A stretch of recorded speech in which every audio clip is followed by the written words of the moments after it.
One of my earlier viewers' comments episodes, a bunch of you guys mentioned you really wanted to see an episode on templates. So I figured I was going to do this massive, comprehensive templates episode. And unfortunately, it took me about a good 4 hours to get this set up. So I think I'm going to break this up into 3 episodes, 2 at minimum, just because there's a lot of ground to cover here on a couple different DAWs. And basically, I've got Reaper going right now, and that's about it.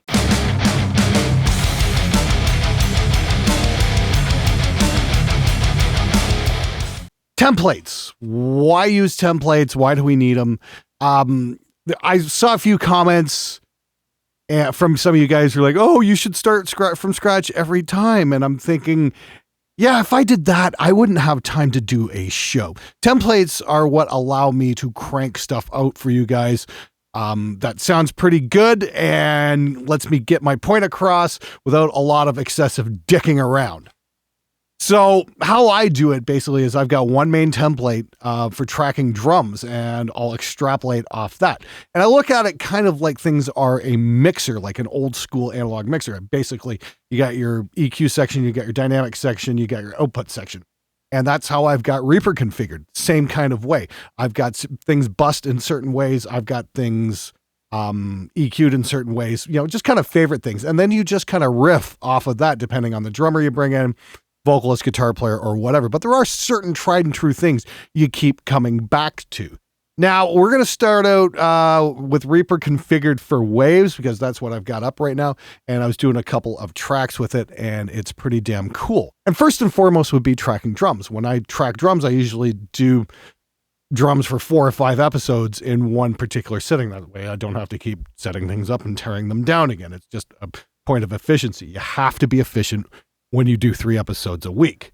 So what I look for, what I've got set up are, like I said, my output and all my inputs for various microphones. And that one's live still. So that would be input 1 right there. And that's still on. That's my snare. And that would be going to my distressor, that kind of thing. My kick input is set for, analog 11, which is way over here, which is an output coming off my DBX 160, which is right down here. And then I've got this one that's set for analog 1. Okay. And it all really depends on how things I've got patched over here as well. But generally, I'll have certain inputs already set up for how they're, the microphones are going to the input and the corresponding patch bay out in the drum room. But as you can see here, I use buses as well. I've got my main drum bus, and this is just like the close mics. And Reaper does things a little bit differently than other DAWs. They use folders instead of buses, but you can set up traditional buses as well, which I really don't use. I just use the folders a lot. But my drum bus is quote unquote my close mics. That's my kick mic, my snare mics, my toms. And you hear a little snare reverb on there. So that gives me control of all that. And so in a mix, I can just bring that up and turn that down.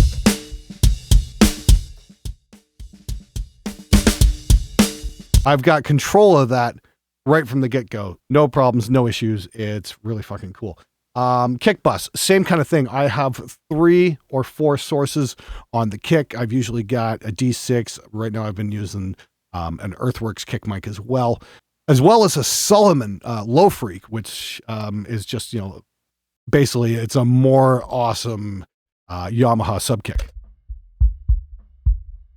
So that's just picking up the absolute super low frequencies. We've got, that's my D6. And then there's the D6 going through a 160 XT. That's a wonderful thing about patch bays is you can split a signal and run it dry and then run it through an analog compressor at the same time. If you haven't watched my episode on patch bays, please do. I'll try and put something in the description to that as well. So that's all bused to one thing, kick bus. And I've got a little of the old L2 Ultra Maximizer on there just to catch any peaks to keep things from going into the reds and whatnot. The L2 is just super efficient for that sort of thing. It's really transparent. It doesn't really fuck with their transients too much, especially when you treat it gently. It's just super awesome. It stays the fuck out of the way. A couple of real favorite things, again, a drum leveler, and I've got that on the close kick mics, here on the D6. Hang on. So there's my drum leveler. I am straightening that out, and I'm keeping the kick as flat and level as possible. You can dial this in however strong you want.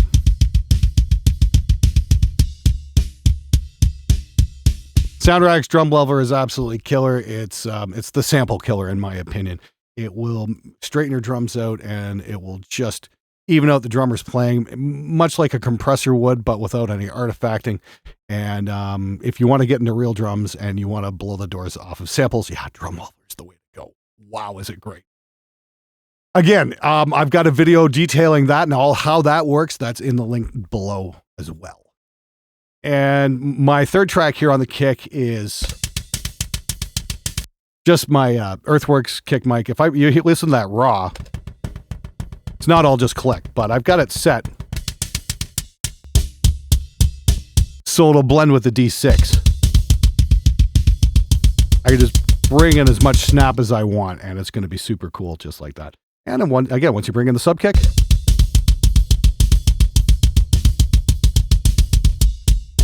and it's got some software software processing as well. But there's no software compression. And then there's the bottom snare mic. So if I take a look here at my first snare top mic, that's all just pure software processing. That's it raw. That is snappy as shit. I love that.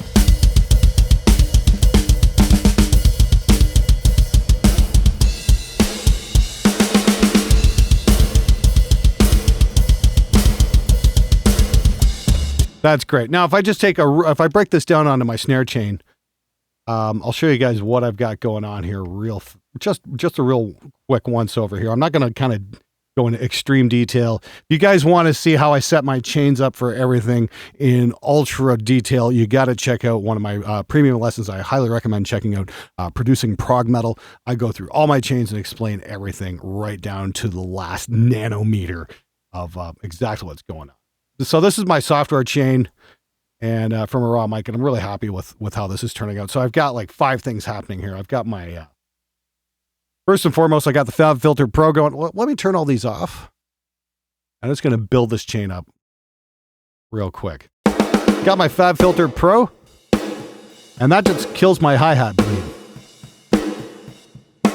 You don't have Fab Filter Pro, get it. It is just killer.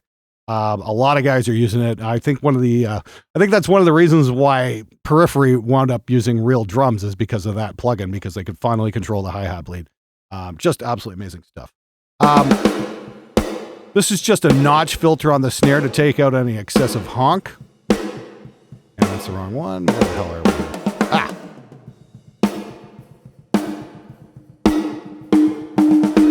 Hear that hum?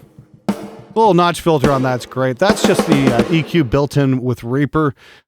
Simply fantastic. It's great for like surgical stuff like that. It just does the trick. We've got the Shep 73 from Waves on the snare. I mean, come on. I've been in at phase 1. What do they have? They got a real vintage Neve console.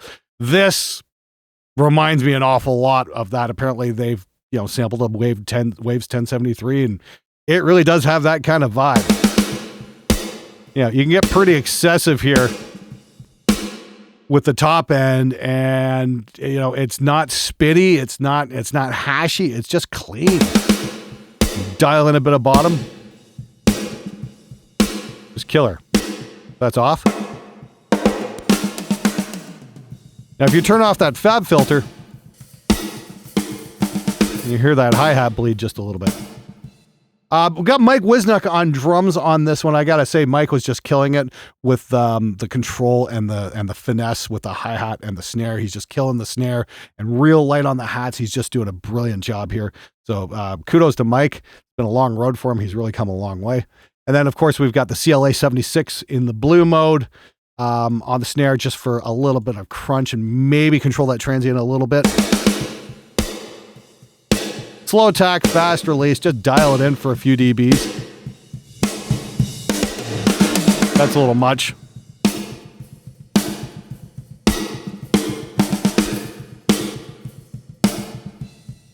And on the back end, we've got the Waves R Comp, and the main reason I'm using this almost like, say, an L2 Ultra Maximizer. I'm just adding a little bit of gain and it's got a back end limiter on it. So it's just going to smooth out any transients and keep things from going into the red. And I find the R compressor is just a really musical way of doing this. Waves has had this plugin around forever. It's absolutely killer on drums. It's one of my absolute favorite things to use ever. So my other snare mic, this is with the distressor. This is exactly pretty much the same signal chain in terms of EQ and whatnot, but I've already compressed it with an analog distressor as opposed to using the Waves CLA 76.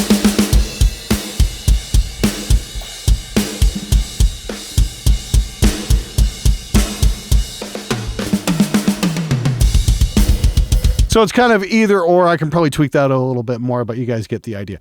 Now, again, I've got this all at my fingertips. The minute I want to track drums, I can just pop up the template, hit record, and I'm good to go. You guys might want to change your inputs around.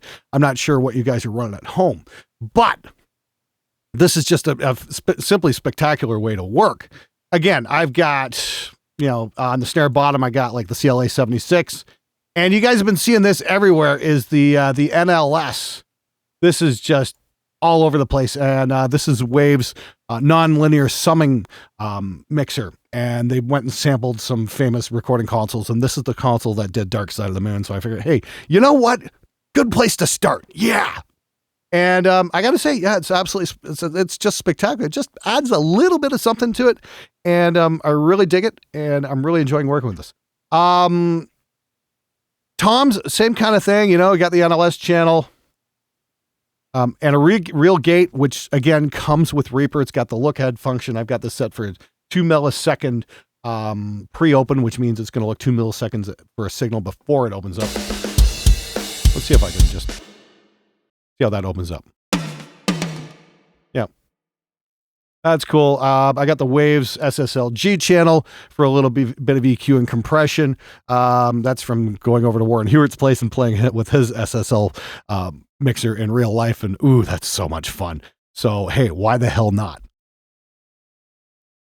So that's my toms.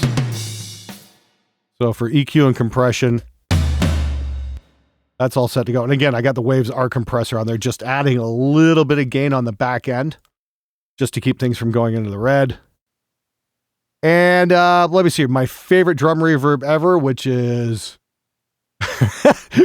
verbiage. And yes, Nolly from Periphery was nice enough to share his verbiage settings. So it's like, I've got that set to the Nolly drum room, and I kind of just riff off that because that's just a spectacular thing. I've been a huge fan of verbiage. I've used it for a very long time, and yeah, it's just simply awesome.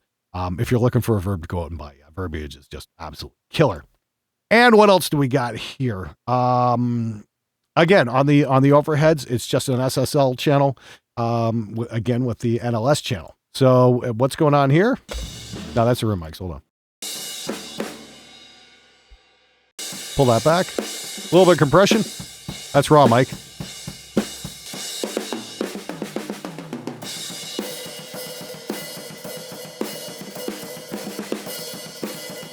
So we just got some fast attack compression going on there to get the snare under control, and we're rolling off at 250, 300 hertz, right around there. That's a trick I picked up from Andy Sneap, is just kind of take all the bottom end out of the overheads and let the close mics do the bottom end. What do we got? We got the Earthworks overheads on there. I find they don't need any boosting at all. They're just so clean. Yeah, they're just awesome. Room mics, I hit these pretty hard with an actual IGS SSL bus compressor on the way in. It's a pair of Rode NTR mics. Once again, those are just killer as well. And so I just compress the crap out of them, and I'm just hitting them with the Waves SSL stereo EQ. And there's not a lot going on here. Maybe a roll off, maybe take the top end down a little bit just to get a bit of that hash out, and a bit of a low end boost right at 200 hertz for a little bit of thump. And that's my tiny drum room. But I'm also sending it to the verbiage. And that's a trick I picked up from Chris Lord-Alge, is don't rely on your drum verb just from the close mics. He doesn't like using it at all. I still like the close mics a little bit. But yeah, sending the room mics to the verb.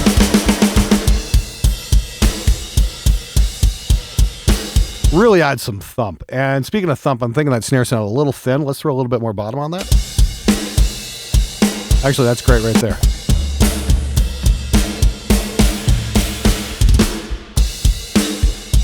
Cool. And so that's basically where the drums go. And I've got basically 3 faders control that. All the close mics go to my drum bus, whereas the room mics and overheads are kind of on their own independent thing. If we take a look here, you can just see in the folders here, all these mics go to this fader here. These 2 are independent. That just goes to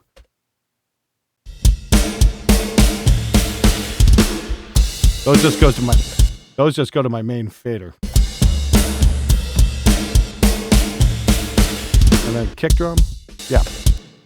Buses are definitely the way to go. And it's the same thing with guitars. On guitar, I don't have any guitar tracks up right now, but I can just show you guys real quick what's going on here. This is the most awesome EQ for guitars ever, according to Devin Townsend. I sat through one of his things at NAMM and just took a look at what he was doing, and he swears by this thing up and down. I've been messing with it a little bit. It's pretty cool. I'm going to put this in the template for you guys to download as well. And I'm going to tweak this out because I did grab, it's on my phone right now, but I do actually have Devin's settings. So I'm going to include that in the download as well, so you guys can steal Devin Townsend's guitar EQ settings, because I think that's kind of funny. Thanks, Devin. Anyway, yeah, all the guitars just basically go to the guitar bus. Everything's controlled under one fader. I've got my dry guitar tracks, which I will take with this, my Countryman DI. And then I've usually got 2 mics up on my cabinet, a 57 and maybe a tom mic of one form or another. These days it's been a Lewitt mic and it's just been spectacular. So that works. And so it'll be G1 dry, G1, G1B. So get dry guitar, A mic, B mic. And I'll do that, with, why do I have G3, G4 here? Let's get rid of those. Not usually quad tracking too much of these. Bass guitar, same thing. We've got the NLS channel. And I've been just experimenting with the CLA bass processing, and that's pretty cool as well. It's got a little bit of distortion, a little bit of chorus, a little bit of compression, a whole bunch of things. Usually I'm tracking with the distressor on the bass on the way in. Same with vocals, but these vocals I did on this track earlier. I just tracked dry. So I've got some channel strips set up for that. Again, I've got everything on a vocal bus.